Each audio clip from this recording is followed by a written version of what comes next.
नमस्कार दोस्तों, मैं हूं संजय ओझा और आप देख रहे हैं टोको भारत। आज एक बहुत ही इंटरेस्टिंग और तमाम सवालों पे चर्चा करने के लिए आप सबके बीच में हूं और एक ऑडियो भी सुनाएँगे जो बहुत महत्वपूर्ण है। महत्वपूर्ण क्या रहा है कि आप सभी देख रहे हैं सोशल मीडिया पे एक हाइप आया हुआ है, जो डिजिटल क्रांति के तौर पे देखा जा सकता है। इसको जेन ज़ी के नाम से बोला जा रहा है। आखिर में जेन ज़ी है क्या? इसको समझने की दरकार है। तमाम जो राजनीतिक पंडित हैं, इस प्रश्न का उत्तर क्या हो, कोई दे नहीं पा रहा है।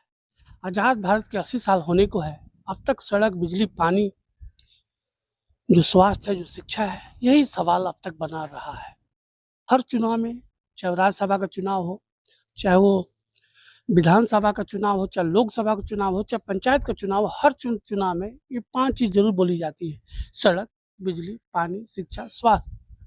लेकिन आज तक इन 80 वर्षों में जो बदलाव की जो प्रक्रिया होनी चाहिए, उसमें बदलाव नहीं आ पाया है। आखिर कब बदलाव आएगा? ये तो सवालों के घेरे में खुद है। दूसरा महत्वपूर्ण सवाल है कि जो करप्शन है, जो भ्रष्टाचार है, आखिर इस पे विराम कब लगेगा? कब इसके लिए कठोर कानून बनेगा हाउ आर ताकि यू न्याय की कॉकरोचेस? जो उम्मीद है, यार मुझे सभी लोग बोल एक रहे हैं आप आम आदमी इंटरनेट को पर दे धमाल सका मचा रहे हो हो। सके। लेकिन मुझे लगता है अब कुछ असली काम करने का भी सवाल वक्त आ गया है। जो इसलिए हमने ये महत्वपूर्ण शुरू इसलिए किया निकला था। कि जब तो आज से हम एक पिटीशन शुरू करने जा रहे भारत हैं के जहां पर हम जो एजुकेशन मिनिस्टर सुप्रीम कोर्ट का के जो रेजिग्नेशन चीफ मांगने जा रहे जस्टिस हैं। है, तो आप सभी लोग इसको एक ज्यादा से सवाल ज्यादा के नंबर्स जवाब में में जब साइन करिए युवाओं को और उन्होंने सपोर्ट कहा कि कीजिए, क्योंकि अब पैरासाइट वक्त है, आ गया है टू कॉकरोच मेक है, दिस सिस्टम अकाउंटेबल। ये इसके सिस्टम की बाद गलती थी उन्होंने सफाई जिसकी भी वजह से दिया है 22 लाख से ज्यादा कि स्टूडेंट्स का फ्यूचर खराब हुआ है। उनका ये सिस्टम की मतलब गलती थी जिसकी देश के वजह से युवाओं को नीट के स्टूडेंट्स को सुसाइड करनी पड़ी। नेगेटिविटी की तरफ पे नहीं था। जो तमाम नकली डिग्री धारक हैं, उनके ऊपर उनका सवाल था, उन्होंने सफाई भी दिया है। लेकिन इस बीच एक भारतीय शख्स ने जो अमेरिका में पढ़ाई कर रहा है, बोस्टन में रह रहा है, महाराष्ट्र का रहने वाला है, अजीत दिवके, उन्होंने सोशल मीडिया पे कोकरोच जनता पार्टी, जिस तरह से सुप्रीम कोर्ट के जो चीफ जस्टिस का जो स्टेटमेंट था, उस आधार पे उसने कोकरोच जनता पार्टी को ऑनलाइन फॉर्म में एडमिट किया और लोगों से ज्वाइन करने का आग्रह किया। देखते-देखते 1 सप्ताह 10 दिन में आज आप देख सकते हैं कि कई मिलियन फॉलोवर जो उनके हो चुके हैं। आज भारतीय जनता पार्टी 40 साल से सत्ता में है, 40 साल से अ, समय हो गया बने हुए और अभी तक 9.3 मिलियन जो फॉलोवर है, वही इनके पास है। कांग्रेस के पास 3.4 है और उसी तरफ आम आदमी पार्टी का 1.9 है।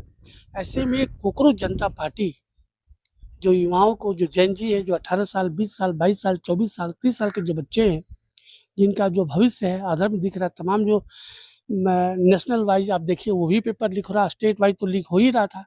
अब नेशनल के जो पेपर हैं, वो भी लीक हो रहे हैं। देश के प्रधानमंत्री को 11 साल हो गया सत्ता में आए हुए, उसके बावजूद भी यह जो करप्शन है, ये जो पेपर लीक का जो मामला है, जो सड़क है, जो बिजली है, जो पानी है, जो तमाम जो मूलभूत जो सवाल है, उसमें बदलाव नहीं हो पा रहा है। तो स्वाभाविक की जो व्यवस्था है, जो सिस्टम है, उसके खिलाफ में युवाओं के बीच में एक गुस्सा तो दिख रहा है। अब राजनीतिक पंडित तमाम सवालों को कैसे हैंडल करें, एक बड़ा सवाल निकल के आता है। इसी मसले पे जो बातचीत हुई है, जेल के जो झारखंड लोकतांत्रिक क्रांतिकारी मोर्चा के जो सुप्रीमो हैं, जो विधायक हैं, जो युवा हैं, जो आंदोलन की बदौलत ही विधायक बने हैं, उनका भी एक स्टेटमेंट आया है कोकरोच जनता पार्टी को लेके। सुनते हैं तमाम मसलों पे जो आम आदमी पार्टी के जो विधायक हैं जयराम रतूर, उन्होंने क्या कुछ कहा है।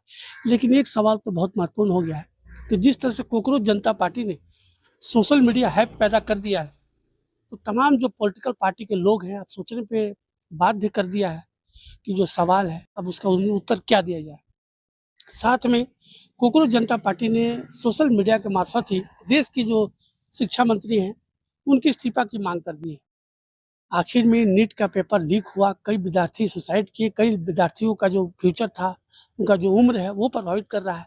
ऐसे में मंत्री से जो इस्तीफा माँगा, अपने आप में कई तरह के सवाल पैदा कर चुका है। अब तमाम जो लोग हैं, पसोपेश की स्थिति में हैं कि आखिर में प्रश्न का उत्तर क्या हो। भारत के जो प्रधानमंत्री हैं, वो जो विदेश यात्रा करके आए, तो मीटिंग दर मीटिंग चालू है कि आखिर में यह जो युवाओं के बीच में जो जेन ज़ी है, इनको कैसे बैलेंस किया जाए, क्या रास्ता निकाला जाए। देश के प्रधानमंत्री अलग मीटिंग कर रहे हैं, देश के गृह मंत्री अलग कर रहे हैं। कोई और यह जो मीटिंग है, कोई महँगाई और बेरोज़गारी को लेके नहीं की जा रही है। यह जो जेन ज़ी का जो आंदोलन है, इसको बैलेंस करने के लिए, इसको कैसे, ये जो पटकथा लिखी गई, इसका कैसे पटाक्षेप हो, तमाम सवालों पे जो राजनीतिक पंडित हैं सोच रहे हैं, विचार कर रहे हैं, लेकिन सवाल अपने आप में बहुत बड़ा हो चुका है। जिस तरह से लगातार जो कोकरोच जनता पार्टी की जो फैन फॉलोइंग बढ़ रही है, कई तरह के सवाल छोड़ रहे हैं। धन्यवाद। हेलो, मेरा नाम अभिजीत है। मैंने कॉकरोच जनता पार्टी शुरू की थी और मैं बताना चाहता हूँ कि यह पार्टी किसी प्लानिंग के साथ नहीं हुई थी। ये बस ऐसे शुरू हुई थी कि जब चीफ जस्टिस ऑफ इंडिया ने इंडिया के यूथ को कॉकरोच और पैरासाइट से कंपेयर कर दिया, तो मैंने अपने पर्सनल हैंडल से एक ट्वीट किया था कि what if all cockroaches come together, अगर सभी कॉकरोचेस साथ में आ जाए तो क्या होगा। तो उसके ऊपर मुझे काफी लोगों ने बोला कि हाँ, हम सबको साथ में आना चाहिए, हमें सबको साथ में आकर कुछ शुरू करना चाहिए। How are you cockroaches? यार, मुझे सभी लोग बोल रहे हैं आप इंटरनेट पर धमाल मचा रहे हो, लेकिन मुझे लगता है अब कुछ असली काम करने का भी वक्त आ गया है, जिसके लिए हमने ये शुरू किया था। तो आज हम एक पिटीशन शुरू करने जा रहे हैं जहां पर हम एजुकेशन मिनिस्टर का रेजिग्नेशन मांगने जा रहे हैं।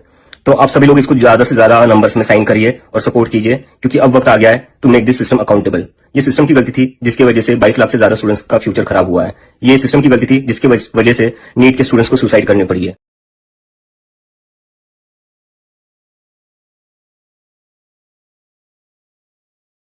कॉकरोच जनता पार्टी में अभी क्या आप सोच रहे हैं, मतलब क्यों ये पार्टी आई? ये आने का मूल कारण है व्यवस्था से लोगों की नाराजगी, व्यवस्था में लोगों का काम का ना बनना। तो सबसे मूल कारण यही है। तो क्या लगता है सामान्य लोगों का पार्टी के आने से देखिए क्या कुछ चेंजेस आएगा?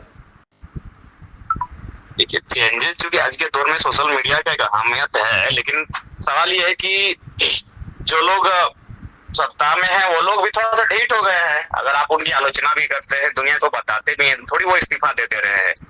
कई घटनाक्रम ऐसे हुए, एक दौर था जब विभाग के मंत्रीगण इस्तीफा दे देते थे, पब्लिक के सामने आकर कम से कम खेद प्रकट करते थे, अपनी भूल को मानते थे। लेकिन अभी तो दौर चल रहा है कि भाई ये ना अपनी भूल को मान रहे हैं, ना अपनी खामियों को मान रहे हैं। तो देखिए, अगर बदलाव होता है तो अच्छा बात है, लेकिन उनका काउंटर भी तो किया जा रहा है। जैसे अगर कोई आवाज उठा रहा है कि भाई नीट से छात्रों को करियर बर्बाद होगा, तो कुछ यही हमारे बड़े चैनल वाले उठने बचाव में आ जाते हैं, सरकार का पक्ष रखने लगते हैं। तो बहुत सारी चीजें अभी आज के समय में आ गई हैं, जिस कारण से नहीं तो इतना बड़ा मतलब ये कॉकरोच जनता पार्टी के बाद जिस प्रकार उनका फॉलोअर्स बढ़ा, जो कि सोशल मीडिया हर कोई देखता है, हर कोई डरता कि हम गलत काम नहीं करेंगे भाई।